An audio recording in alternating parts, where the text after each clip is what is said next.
Sébastien Courreau, bonjour. Bonsoir. Vous êtes chef de service de pneumologie à l'hôpital Lyon-Sud.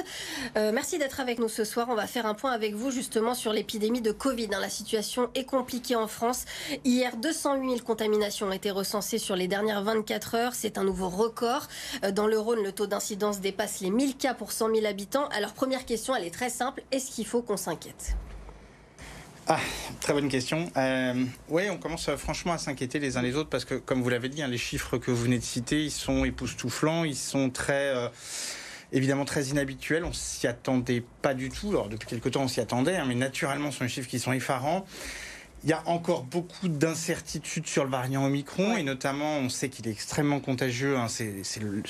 Les chiffres que vous avez cités sont le reflet de sa contagiosité. La question, c'est sur la gravité, la propension à faire des formes graves sur une population, on va dire, majoritairement vaccinée. Ça, c'est quelque chose qu'on ne sait pas bien. Malgré tout, vu les chiffres que vous avez cités, on est très inquiet. Pourquoi on est très inquiet ? Parce qu'en fait, on reste très vigilant et très sur le pont avec tout ce qui est non-Covid. On a beaucoup, en période hivernale, on a beaucoup de patients qui consultent aux urgences, qui consultent dans nos services pour d'autres problèmes que le Covid, qui sont tout à fait urgents. Et puis, vient se rajouter à cela le Covid, le tout sur des équipes fatiguées qui sont sur le pont depuis 2 ans. Donc, l'ensemble fait un cocktail potentiellement détonnant. Oui, donc vous venez de le dire, ce variant Omicron, il y a plusieurs prononciations possibles. On se pose encore des questions sur ce variant. On n'a pas encore toutes les réponses. Il est plus contagieux, ça, on le sait. Il n'est pas plus grave. C'est ce qu'on a beaucoup entendu. Alors en fait, il est plus contagieux, il n'y a pas de doute là-dessus. Sur la notion de gravité, effectivement, toute la difficulté, c'est que cette gravité va s'apprécier beaucoup finalement en fonction de la population dans laquelle il va évoluer. Évidemment, une population peu vaccinée, il va être plus grave que dans une population vaccinée, mais également en fonction aussi du système de santé dans lequel il évolue. Donc c'est compliqué, et finalement les données sud-africaines ne sont pas forcément suffisantes, donc on regarde plutôt les données européennes, et notamment les données londoniennes. Vous savez que Londres a été frappé plus tôt dans le temps par ce variant, donc c'est plutôt ça qu'on va suivre pour l'instant. Pour le moment, ce que je vous disais, c'est qu'on a l'impression qu'il est plutôt un petit peu moins grave, mais attention, ça c'est un leurre. Un variant moins grave mais plus contagieux qui touche plus de personnes, en fait, a tout à fait la capacité de saturer le système de santé. Et la gravité, je dirais, populationnelle du variant, c'est bien le fait, sa capacité à saturer le système de santé. Et ici, on est sur un système qui est déjà proche de la saturation. On va avoir du mal à rajouter. On va en parler. Alors, quelle est la situation dans nos hôpitaux à l'heure actuelle dans le Rhône, dans les services de réanimation notamment ? Alors, je dirais l'ambiance, elle est celle de la veillée d'armes. On est vraiment d'une veillée d'armes bien armée déjà. C'est-à-dire que les services sont déjà bien saturés, ce qui est normal, c'est attendu, c'est logique de ne pas avoir non plus de lits vides. Mais non seulement il n'y a pas de lits vides, mais surtout, on a déployé globalement plus de lits qu'il n'y en a en temps habituel. Donc il y a déjà eu de la requalification d'unités qui sont devenues des unités de réanimation pour pouvoir faire face à l'afflux des patients Covid négatifs et des patients Covid. Naturellement, beaucoup sont des patients Covid et il faut les admettre. On est sur une ambiance de veillée d'armes avec des services qui sont assez saturé, très peu de marge de manœuvre, notamment extrêmement peu de marge de manœuvre sur le plan des ressources humaines. Et vous savez qu'à l'hôpital, un des éléments principaux, c'est les ressources humaines. Voilà. Manque de personnel. On a aussi dû redéprogrammer des opérations non urgentes. Ça aussi, c'est symptomatique. Il y a quelque chose qui coince, qui ne va pas.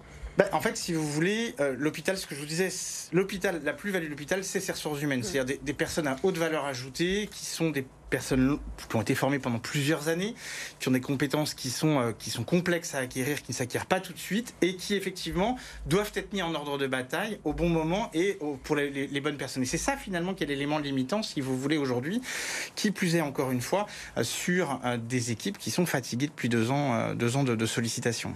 Alors là aussi, on est en pleine période, évidemment, toujours de vaccination. Vaccination notamment pour la 3e dose. Il faut encore accélérer.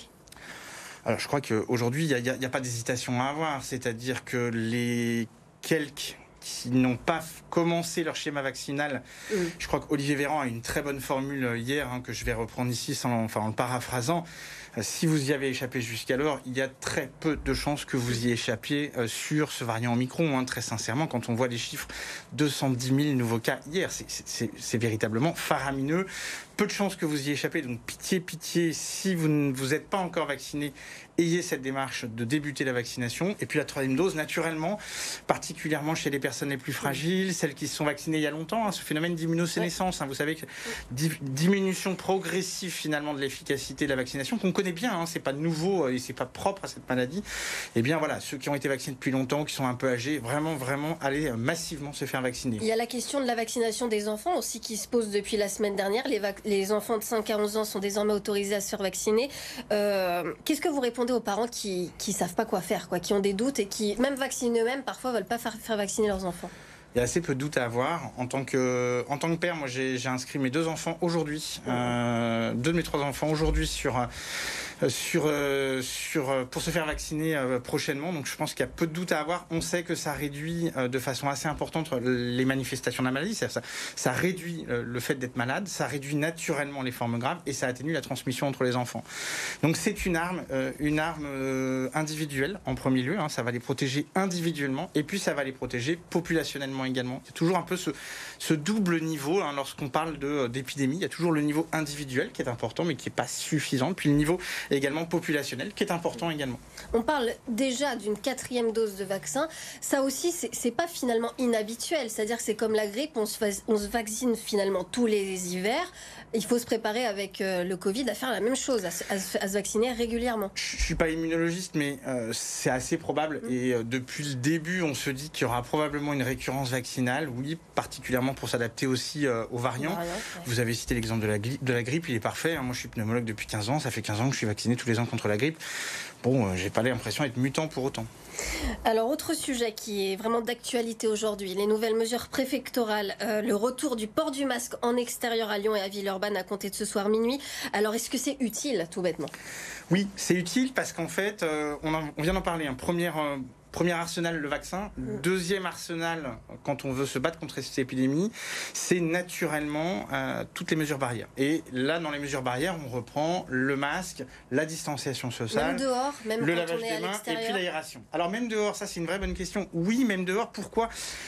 Il y a un côté un peu symbolique, mais qui permet quand même aussi finalement de rappeler à nos concitoyens qu'on est dans une période de très forte contagiosité. Encore une fois, je vais reciter, 210 000 nouveaux cas hier, une incidence à 1000 actuellement dans le Rhône. On est sur des chiffres qui sont véritablement faramineux et inquiétants. Donc c'est ça reprendre permet les bonnes habitudes en fait. Ça permet de rappeler à tout le monde les bonnes habitudes. Ça permet effectivement de se rappeler qu'on évolue dans un contexte épidémique très stringent et qu'il faut faire attention les uns aux autres. Allez, dernière question rapidement qui est aussi d'actualité. Demain, c'est le réveillon du 31.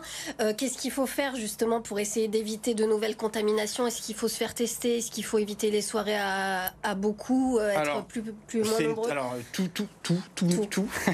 En réalité, le test, c'est une bonne idée. Oui, c'est une très bonne idée, le test.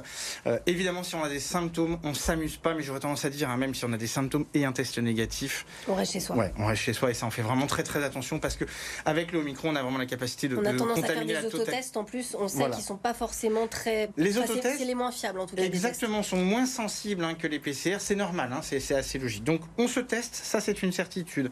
On limite au maximum les événements en termes d'effectifs. Vraiment, on fait en sorte de faire des choses plus petites. On essaie de garder son masque au maximum à l'intérieur. On sait bien que c'est pas très simple autour d'un verre de champagne. On peut s'arranger, on peut aérer la pièce régulièrement. Espacer les chaises. Voilà, dîner en quinconce. Alors nous, c'est ce qu'on fait à l'hôpital depuis 2 ans. On mange en quinconce, on fait attention, on est à des effectifs limités dans les salles, on ouvre les fenêtres. Je veux dire, c'est quelque chose qu'on a pris l'habitude pendant 2 ans. Et encore une fois, on n'est pas si mal que ça. Merci beaucoup. En tout cas, vous nous confirmez qu'on peut quand même faire la fête malgré tout, mais dans des conditions un petit peu particulières. Faire attention. Voilà. On va faire attention. Merci beaucoup, professeur Sébastien Courreau, donc chef de service de pneumologie à l'hôpital Lyon-Sud.